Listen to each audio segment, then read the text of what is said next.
las caricias del viento de los cerros de Escobar. Me columpiaba en la hamaca de mi pueblito natal, con los arrullos tan suaves de la canción de mi madre. Yo aprendí como el ave las alas a desplegar. Por mares he navegado, crucé diversas fronteras,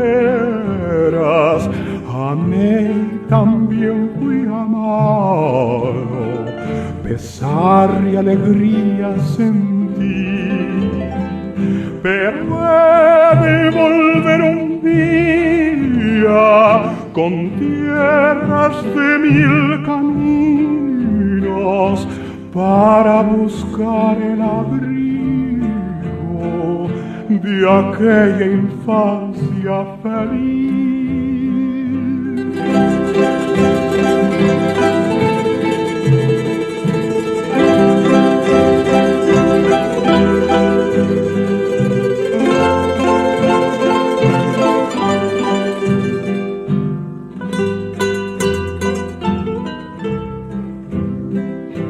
Con los arrullos tan suaves de la canción de mi madre, yo aprendí como el ave las alas a desplegar.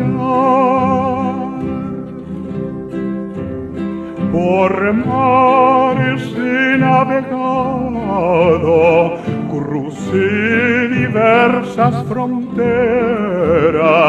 amé y también fui amado, pesar y alegría sentí, pero he de volver un día con tierras de mil caminos para buscar el abrigo de aquella infancia feliz.